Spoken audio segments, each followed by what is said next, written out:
ಅಲ್ಲಿ ಕ್ಲೀನಾಗಿ ಗೊತ್ತಾಗತ್ತೆ, ಸರ್ಕಾರದ ವೈಫಲ್ಯ ಗೊತ್ತಾಗತ್ತೆ. ಸೊ ನಾನು ಕಾಂಗ್ರೆಸ್ ಅಂತಲ್ಲ, BJP ಅಂತಲ್ಲ, ಯಾವುದೇ ಒಂದು ಸರ್ಕಾರ ನಡೆಸುವಾಗ ಅಲ್ಲಿ ನಡೀತಿರೋದೇನು ಅದ್ರ ಬಗ್ಗೆ ವಿಶ್ಲೇಷಣೆ ಮಾಡಬೇಕು. ಅವ್ರು ಇರೋದ್ರಿಂದ ಅದು ಒಂದು ನಮ್ಮ ಹೆಮ್ಮೆ, RCB ಅನ್ನೋದು ನಮ್ಮ ಹೆಮ್ಮೆ. ಅದನ್ನು ಬ್ಯಾನ್ ಮಾಡೋದ್ರಿಂದ ನಿಮ್ಗೇನು ಅನುಕೂಲ ಆಗುತ್ತೆ? ಬಟ್ ಅವರು ದುಡ್ಡು ಮಾಡ್ತಾರೆ ಅನ್ನೋದು ಎಲ್ಲರಿಗೂ ಗೊತ್ತು. ಸರ್ಕಾರ ವೈಫಲ್ಯನ ಎತ್ತು ತೋರಿಸ್ಬೇಕಂತ ನಾವು ಹೇಳ್ತಾ ಇಲ್ಲ, ಆದರೆ ಅವ್ರವ್ರ ಜವಾಬ್ದಾರಿ ಅವ್ರು ನಿಭಾಯಿಸ್ಬೇಕಾಯ್ತು, ಮಾಡಿಲ್ಲ. ಜನನ ಬಿಟ್ಟರೆ ಗೇಟ್ ಓಪನ್ ಮಾಡ್ಬೇಕು ತಾನೆ. ಇಷ್ಟು ದೊಡ್ಡ ಚಿಕ್ಕ ಗೇಟಲ್ಲಿ ಅಷ್ಟೊಂದು ಜನ ಪ್ರವಾಹ ಹೋದರೆ ಸೊ ಯಾವನು ಬೀಳ್ತಾನೆ ಅವನ ಆಯ್ಸ್ ಮುಗೀತಂತಾನೆ ಲೆಕ್ಕ. ಸೊ ಇಲ್ಲಿ ಏನಾಗಿದೆ, ಎಲ್ಲರದು ಎಡವಟ್ಟಿದೆ. ಎಡವಟ್ಟು ಅಂದರೆ ಒಬ್ಬರದಲ್ಲ, ಅಲ್ಲಿ ಅಭಿಮಾನಿಗಳದ್ದಿದೆ, ಸರ್ಕಾರದ್ದು ಇದೆ, ಪೊಲೀಸರದ್ದು ಇದೆ. RCB ಏನು ಅಂತ ಹೇಳ್ಕೊಳ್ಳೋಂಥದ್ದು ಏನಿಲ್ಲ. RCB ಒಂದು ಸ್ಪೋರ್ಟ್ಸ್ ಅಷ್ಟೇ. ಅದು ಅವ್ರು ದುಡ್ಡು ಮಾಡ್ಕೊತಾರೆ, ಅದು ಕಾಮನ್. ಅದು ಏನಿದೆ ಸ್ಟೇಡಿಯಂ ಮ್ಯಾನೇಜ್ಮೆಂಟ್ ಅವರು ಇದಕ್ಕೆ ಜವಾಬ್ದಾರಿ ತಗೋಬೇಕು, ಸರ್ಕಾರನೂ ಜವಾಬ್ದಾರಿ ತಗೋಬೇಕು, RCB ತಗೋಬೇಕು. ರಾಜಕೀಯದವರು ಅವ್ರದ್ದು ಹೊಣೆಗಾರಿಕೆ ಅಂತ ಉಳಿಸ್ಕೊಳಕ್ಕಾಗಲ್ವಲ್ಲ. ನೈತಿಕ ಹೊಣೆ ಹೊತ್ತು ರಿಸೈನ್ ಮಾಡಿದ್ರೆ ಒಳ್ಳೇದೇ. RCB ಬ್ಯಾನ್ ಮಾಡೋದ್ರಿಂದ ಯಾರಿಗೇನು ಪ್ರಯೋಜನ ಇಲ್ಲ. RCB ಈ ಹಿಂದೆ ಕೂಡ ಪಹಲ್ಗಾಮ್ ಅಟಕಲ್ಲಿ 26 ಮಂದಿ ಜೀವನ ಕಳ್ಕೊಂಡಿದ್ರು. ಅಂದ್ರೆ ನಮ್ಮ ಭಾರತದಿಂದ ಅಲ್ಲೋಗಿ ಕಳ್ಕೊಂಡು ಬಂದಿದ್ದಾರೆ. ಸೊ ಈಗ ನಮ್ಮ ಬೆಂಗಳೂರಲ್ಲಿ ಈ ರೀತಿ ಘಟನೆ ನಡೀತಾ ಇದೆ, ಏನ್ ಹೇಳ್ತೀರಾ ಅದಕ್ಕೆ? ಇದರಲ್ಲಿ ಸರ್ಕಾರದ ವೈಫಲ್ಯ ಎತ್ತು ತೋರಿಸ್ತಾ ಇದೆ, ಆಯ್ತಾ? ಇವಾಗ ಪಹಲ್ಗಾಮಲ್ಲಿ ಅಲ್ಲಿ ಗೊತ್ತಿರ್ಲಿಲ್ವಾ, ಅಲ್ಲಿ ಟೆರರಿಸ್ಟ್ ಅಲ್ಲಿ ಇದ್ದಾರೆ, ಯಾವುದೋ ಮೂಲೆಯಲ್ಲಿ ಇರ್ತಾರೆ. ಅವ್ರು ಬೇಕು ಅಂತಾನೆ ಪ್ರಯತ್ನ ಮಾಡ್ತಾ ಇರ್ತಾರೆ. ಯಾಕೆ ನೀವು ಸಿವಿಲಿಯನ್ಸ್ಗೆ ಇದನ್ನು ಪ್ರೊಟೆಕ್ಷನ್ ಕೊಟ್ಟಿಲ್ಲ?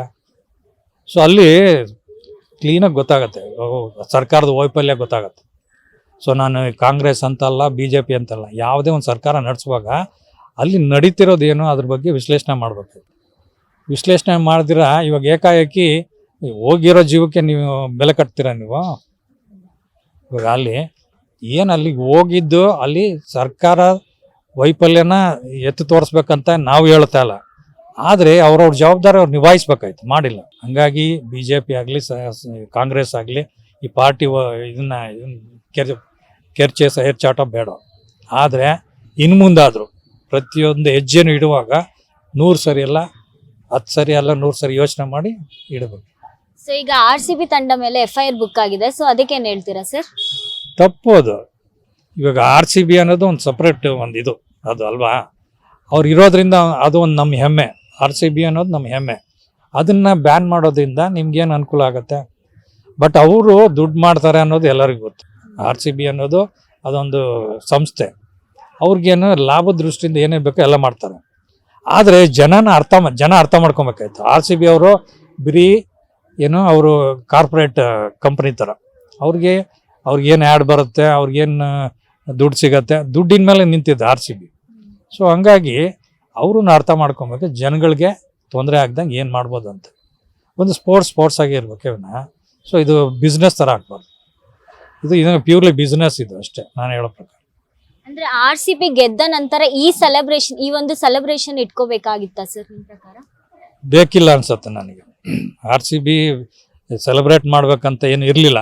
ಮಾಡಿದ್ರು ಅದು ತಕ್ಕನ ಸಿದ್ಧತೆ ಮಾಡ್ಕೊಬೇಕಾಯ್ತು.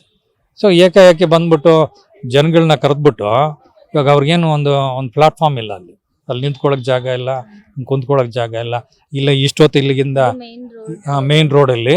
ಆಮೇಲೆ ಅದು ಪ್ರೊಸೆಷನ್ ಇದೆ ಅಂತ ಹೇಳಿದ್ರು, ಅದು ಕ್ಯಾನ್ಸಲ್ ಆಯಿತು. ಆದರೆ ಏಕಾಏಕಿ ಇದರಲ್ಲಿ ಚಿನ್ನಸ್ವಾಮಿ ಸ್ಟೇಡಿಯಮಲ್ಲಿ ಜನನ ಬಿಟ್ಟರೆ ಗೇಟ್ ಓಪನ್ ಮಾಡ್ಬೇಕು ತಾನೆ. ಇಷ್ಟು ದೊಡ್ಡ ಚಿಕ್ಕ ಗೇಟಲ್ಲಿ ಅಷ್ಟೊಂದು ಜನ ಪ್ರವಾಹ ಹೋದರೆ ಸೊ ಯಾವನು ಬೀಳ್ತಾನೆ ಅವನ ಆಯ್ಸ್ ಮುಗೀತಂತಾನೆ ಲೆಕ್ಕ. ಸೊ ಒಬ್ಬ ಬಿತ್ತು ಅಂದರೆ ಅದ್ರ ಮೇಲೆ ಇನ್ನೊಬ್ಬ ಬೀಳ್ತಾನೆ, ಅದು ನಿರಂತರವಾಗಿ ಸಾವುಗಳಾಗ್ತಾನೆ ಇರುತ್ತೆ. ಸೊ ಇಲ್ಲಿ ಏನಾಗಿದೆ, ಜವಾಬ್ದಾರಿಯಿಂದ ತಪ್ಪಿಸ್ಕೋಬಾರ್ದು. ಸೊ ಎಲ್ಲರದ್ದು ಜವಾಬ್ದಾರಿ ಇದೆ. ಸೊ ಏನಿದೆ ಸ್ಟೇಡಿಯಂ ಮ್ಯಾನೇಜ್ಮೆಂಟ್ ಅವರು ಇದಕ್ಕೆ ಜವಾಬ್ದಾರಿ ತೊಗೋಬೇಕು, ಸರ್ಕಾರನೂ ಜವಾಬ್ದಾರಿ ತೊಗೋಬೇಕು, RCBನೂ ತೊಗೋಬೇಕು. ಸೊ ಎಲ್ಲರದು ತಪ್ಪು ಮುಚ್ಚಿಟ್ಕೊಂಡು ಇವಾಗ 11 ಜನ ಹೊಟ್ಟೋದ್ರು. 11 ಜನ ಒಂದು ದೇಶದ ಶಕ್ತಿ.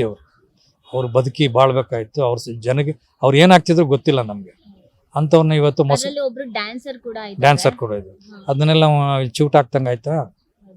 ಸೊ ಇಲ್ಲಿ ಅವ್ರದ್ದು ಒಂದು ತಪ್ಪಿದೆ. ಅಭಿಮಾನ ಇರಬೇಕು, ದುರಾಭಿಮಾನ ಇರಬೇಕು. ನೀನು ಅಲ್ಲೇ ಹೋಗಿ ನೋಡೋ ಅಂಥದ್ದು ಅವಶ್ಯಕತೆ ಎಷ್ಟೋ ಏನಿದೆ. ಜನ ಅಂದ್ರೆ ಅಭಿಮಾನಿ ಇಲ್ದವರು ಕೂಡ ಬಂದಿದ್ದಾರೆ ಸರ್ ಸ್ಟೇಡಿಯಂ ಬಂದಿದ್ದಾರೆ. ಅಂತವರೇ ಸತ್ತಿರೋದು ಕೂಡ ಸತ್ತಿರೋದು ಇದೆ. ಹೌದು. ಅದಕ್ಕೆ ನಾನು ಹೇಳೋದು ದುರಾಭಿಮಾನ ಬೇಡ. ನೀವು ದೂರದಿಂದ ನೋಡಿ ದೇವ್ರನ್ನ, ನೀವು ಮನೆ ಹತ್ರ ಕರಿತೀರಾ? ದೇವ್ರನ್ನ ದೇವಸ್ಥಾನದಲ್ಲಿ ಥರ ನೋಡ್ಬೇಕು. ದೇವಸ್ಥಾನದಲ್ಲಿ ನೋಡ್ಬೇಕಾದ್ರೆ ಒಂದು ಡಿಸಿಪ್ಲಿನ್ ಇಲ್ವಾ? ಡ್ರೆಸ್ ಕೋಡ್ ಇರಲ್ವಾ? ಟೈಮಿಂಗ್ಸ್ ಇರಲ್ವಾ? ನೀವು ಯಾವಾಗಂದ ಅವಾಗ ಹೋಗಿ ದೇವ್ರನ್ನ ದರ್ಶನ ಮಾಡೋಕ್ಕಾಗತ್ತಾ? ಅಲ್ವಾ? ಇವರು ತಿಳ್ಕೊಬೇಕಾಯ್ತು. ಅಷ್ಟು ನಾನು ಹೇಳ್ಬಲ್ಲೆ. ಇವ್ರದ್ದು ಜನಗಳದ್ದು ತಪ್ಪಿದೆ. ಸೊ ನಾನು ಅದು ಖುದ್ದಲ್ಲಿದ್ದೆ ಅವತ್ತು, ವಿಧಾನಸೌಧ ಹತ್ರ ಇದ್ದೆ. ನನಗೆ ಗೊತ್ತಿತ್ತು ಕ್ರೌಡ್ ಇದ್ದೆ, ಇಲ್ಲಿ ಏನೋ ಒಂದು ಎಡವಟ್ಟು ಆಗುತ್ತೆ ಅಂತ ಗೊತ್ತಿತ್ತು. ನನಗೆ ಗೊತ್ತು ಇವೆಲ್ಲ ಜಂಗುಳಿ ಆದಾಗ ಒಂದು ಸಾವು ನೋವು ಆಗೋದು ಖಂಡಿತ. ಆದರೆ ಅದನ್ನು ಇಬ್ಬರು ಅರ್ಥ ಮಾಡ್ಕೊಬೇಕಾಯ್ತು. ಸರ್ಕಾರನೂ ಅರ್ಥ ಮಾಡ್ಕೊಬೇಕಾಯ್ತು, ಆ ಸ್ಟೇಡಿಯಂ ಮ್ಯಾನೇಜ್ಮೆಂಟು ಅರ್ಥ ಮಾಡ್ಕೊಬೇಕಾಯ್ತು. ಸೊ ಇಲ್ಲಿ ಏನಾಗಿದೆ, ಎಲ್ಲರದ್ದು ಎಡವಟ್ಟಿದೆ. ಎಡವಟ್ಟು ಅಂದರೆ ಒಬ್ಬರದಲ್ಲ, ಎಲ್ಲ ಅಭಿಮಾನಿಗಳದ್ದಿದೆ, ಸರ್ಕಾರದ್ದು ಇದೆ, ಪೊಲೀಸರದ್ದು ಇದೆ. RCB ಇದು ಏನು ಅಂತ ಹೇಳ್ಕೊಳ್ಳೋಂಥದ್ದು ಏನಿಲ್ಲ. RCB ಒಂದು ಸ್ಪೋರ್ಟ್ಸ್ ಅಷ್ಟೇ. ಅದು ಅವ್ರು ದುಡ್ಡು ಮಾಡ್ಕೊತಾರೆ, ಅದು ಕಾಮನ್. ಅದು ನೀನು ದೂರದಿಂದ ನಿಂತ್ಕೊಂಡು ನೋಡಿದರೆ ಇದೆಲ್ಲ ಅವಘಡ ಆಗ್ತಿತ್ತ? ಇಲ್ಲ. ಸೊ ಹಂಗಾಗಿ RCB ಬ್ಯಾನ್ ಮಾಡೋದ್ರಿಂದ ಏನೋ ನಾವು ಪ್ರಯೋಜನ ಆಗತ್ತೆ ಅಂದರೆ ಅವ್ರಿಗೆ ಬಿಟ್ಟಿದ್ದಷ್ಟೇ. ಅಂದ್ರೆ ಸರ್ಕಾರ ಬೇಜವಾಬ್ದಾರಿಯಿಂದ ಯಾಕೆ ಸರ್ ಈ ಪೊಲೀಸರನ್ನ ಟಾರ್ಗೆಟ್ಗೆ ಅವ್ರನ್ನ ಸಸ್ಪೆಂಡ್ ಮಾಡಿರುವಂತದ್ದು? ಇಲ್ಲೇನಾಗುತ್ತೆ ಗೊತ್ತಾ, ನಾನು ಉಳ್ಕೋಬೇಕಾದ್ರೆ ಇನ್ನೊಬ್ಬನ ತುಳಿಲೇಬೇಕು. ಸೊ ನಾನು ಸರ್ವೈವ್ ಆಗಬೇಕಾದ್ರೆ ಇನ್ನೊಬ್ಬನ ತುಳಿಬೇಕು. ಆ ಥರ ಆಗಿರೋದು ಅಷ್ಟೇ. ಇಲ್ಲಿ ಯಾರು ಮೇಲು ಯಾರು ಕೀಳು. ಸೊ ಎಲ್ಲರೂ ನುಡ್ಸ್ಕೊಡೋದೇ ಕೆಲಸ. ಏನಂದರೆ ರಾಜಕೀಯ ಅನ್ನೋದೇ ಹಂಗೆ, ಅದನ್ನು ಒಬ್ಬನ ತಲೆ ಮೇಲೆ ಕಾಲಿಟ್ಟೆ ಮೇಲೆ ಬರೋದು. ಸೊ ಹಂಗಾಗಿ ಅದನ್ನು ವಿಶ್ಲೇಷಣೆ ಮಾಡೋದು ಬೇಡ ಅನ್ಸುತ್ತೆ ನನಗೆ. ಸೊ ಯಾಕೆ ಯಾವ ರಾಜಕಾರಣಿಗಳು ರಾಜೀನಾಮೆ ಕೊಟ್ಟಿಲ್ಲ ಸರ್?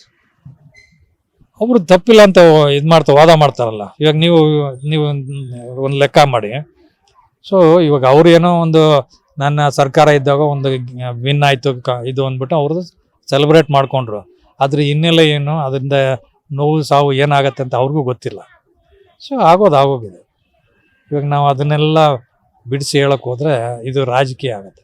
ಈಗ ಅದು ಅಲ್ಲಿ ನಡೆದಿರುವಂತ ಸಭೆದಲ್ಲೂ ರಾಜಕಾರಣಿಗಳು ಇದ್ರು. ಸೊ ಅವರು ಕೂಡ ನಾವು ರಾಜೀನಾಮೆ ಕೊಡ್ಬೋದಾಗಿತ್ತಲ್ವಾ? ಕೇಳ್ಬೋದಾಗಿತ್ತು. ಕೇಳಿದ್ರು ಅವರು, ಯಾಕಂದ್ರೆ ಫುಲ್ ಮೆಜಾರಿಟಿ ಸರ್ಕಾರ. ಸೊ ಇವಾಗ ಯಾರು ಕೇಳಕ್ ಸಾಧ್ಯ ಅದ? ಇವ್ರು ಆಪೋಸಿಷನ್ ಪಾರ್ಟಿ ಅವ್ರು ಕೇಳಿ ಜವಾಬ್ದಾರಿ ಇದ್ರೆ ಕೇಳ್ಬೋದಾಗಿತ್ತು. ಕೊಡ್ಲಿ, ತೊಂದರೆ ಏನಿಲ್ಲ.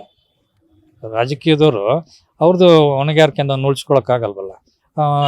ನೈತಿಕ ಹೊಣೆ ಹೊತ್ತು ರಿಸೈನ್ ಮಾಡಿದ್ರೆ ಒಳ್ಳೇದೇ, ಮಾಡೋಕ್ಕಾಗಲ್ಲ. ಇದು ಫುಲ್ ಮೆಜಾರಿಟಿ ಸರ್ಕಾರ. ಇವಾಗ ನೀವು ಏನೇ ಮಾಡಿದ್ರು ಅದಾಗಲ್ಲ. ಇಷ್ಟು ಹೇಳ್ಬಲ್ಲೇನ, ಇನ್ನೇನು ಹೇಳ. ಕೊನೆದಾಗಿ ಏನ್ ಹೇಳಕ್ ಇಷ್ಟಪಡ್ತೀರಾ ಸರ್? RCB ಬ್ಯಾನ್ ಮಾಡೋದ್ರಿಂದ ಯಾರಿಗೂ ಏನು ಪ್ರಯೋಜನ ಇಲ್ಲ. RCBನೇ. ಸೊ ಇಷ್ಟು ದಿನ 18 ವರ್ಷ ನಾವು ಅದನ್ನು ಅಭಿಮಾನದಿಂದ ಬೆಳೆಸ್ಕೊಂಬಂದಿದ್ದೀವಿ. ಅದನ್ನು ಸ್ಪೋರ್ಟ್ಸ್ ಆಗಿ ನೋಡ್ಬೇಕು. ಇವನ್ನ ಅದರಿಂದ ಬ್ಯಾನ್ ಮಾಡೋದಾಗಿಂದ ಅಥವಾ ಅದರಿಂದ ಲಾಭ ಪಡೆಯೋದ್ರಿಂದ ಏನೂ ಇಲ್ಲ. ಅದರಿಂದ ಯಾರಿಗೇನು ಅನುಕೂಲ ಆಗಿಲ್ಲ ನನ್ನ ಪ್ರಕಾರ. RCB ಒಂದು ಸ್ಪೋರ್ಟ್ಸ್ ಅಷ್ಟೇ. ಅದನ್ನು ಆ ಸ್ಪೋರ್ಟ್ಸ್ ಆಗಿ ನೋಡ್ಬೇಕಾಯ್ತು. ಇವಾಗ ಅಭಿಮಾನಿಗಳದ್ದು ತಪ್ಪು ಅಂತ ನಾನು ಒತ್ತಿ ಹೇಳ್ತೀನಿ. ತಪ್ಪು ಯಾಕೆ ಹೋಗ್ಬೇಕಾಯ್ತು? ಅದನ್ನೇ ನೀವು ಲೈವಲ್ಲಿ ಕೊಟ್ಬಿಟ್ಟಿದ್ರೆ ನೀವು ಲೈವಲ್ಲಿ ನೋಡ್ಕೋಬೋದಾಯ್ತಾ? ಸರ್ ಏನಂದ್ರೆ ಈಗ ವಿರಾಟ್ ಕೊಹ್ಲಿ ಅವರು ಅಂದ್ರೆ ಅವ್ರನ್ನ ನೋಡ್ಬೇಕು ಅಂತ ಜನಗಳಿಗೆ ತುಂಬಾನೇ ಆಸೆ ಇರುತ್ತೆ. ಹಂಗಂತ ಹೇಳ್ಬಿಟ್ಟು ಇಡೀ ಇವಾಗ ನಾವು 140 ಕೋಟಿ ಇದ್ದೀವಿ. ನಾವು 140 ಕೋಟಿ ಜನ ಹೋಗಿ ಖುದ್ದಾಗಿ ನೋಡೋಕ್ಕಾಗತ್ತ ಒಬ್ಬ ವ್ಯಕ್ತಿನ? ಸಾಧ್ಯ ಇಲ್ಲ ತಾನೆ. ಸೊ ಹಂಗಾಗಿ ಇದು ಅತಿರೇಕ ಅಂತ ಹೇಳ್ತೀನಿ ನಾನು ಮಾತ್ರ. ವಿರಾಟ್ ಕೊಹ್ಲಿನೇ ಅವ್ರು ಸ್ಪೋರ್ಟ್ಸ್ ಆಡಿದ್ದಾರೆ. ಅವ್ರನ್ನ ದೂರದಿಂದ ನೋಡಿ ಅನುಭವಿಸ್ಬೇಕು. ಅವ್ರನ್ನ ಕೈ ಕುಲ್ಕೋದು, ಅವ್ರ ಆಟೋಗ್ರಾಫ್ ತೊಗೊಳಕ್ಕಾಗತ್ತಾ ಆ ಕ್ರೌಡಲ್ಲಿ? ರಾಜಕೀಯದವ್ರ ಪಾಸಿಬಿಲಿಟಿ ಇತ್ತು, ಯಾಕಂದ್ರೆ ಅವ್ರು ಸ್ಟೇಜ್ ಮೇಲೆ ಇದ್ರು ತೊಗೊಂಬಿಟ್ರು. ನೀವೆಲ್ಲರೂ ರಾಜಕಾರಣಿನ ಅಲ್ವಲ್ಲ. ಹಾಗಾಗಿ ಇವಾಗ ಒಂದು ರೀತಿ ಹೇಳ್ಬೇಕಾಗಿದೆ, ಅಭಿಮಾನಿಗಳು ಮಾಡಿರೋದು ಸ್ವಲ್ಪ ತಪ್ಪು ಅಂತ ನನ್ನ ಅನಿಸಿಕೆ. ಇದು ವಿಶ್ಲೇಷಣೆ ಮಾಡ್ತಾ ಹೋದ್ರೆ ಅಲ್ವಾ? ನೀವು ಮನೇಲೇ ನೋಡಿ. ನೀವೇನು ಬೇಕಾ ಸೋಷಿಯಲ್ ಮೀಡಿಯಾದಲ್ಲಿ ಜೈಕಾರ ಹಾಕ್ತೀರಾ, ಎಲ್ಲ ಮಾಡಿ. ಬಟ್ ಖುದ್ದಾಗಿ ಹೋಗಿ ನೋಡಿ ಇಲ್ಲಿ ಜೀವ ಕಳ್ಕೊಳ್ಳೋ ಅಂಥದ್ದು ನಿಮಗೂ ಶೋಭೆ ಅಲ್ಲ.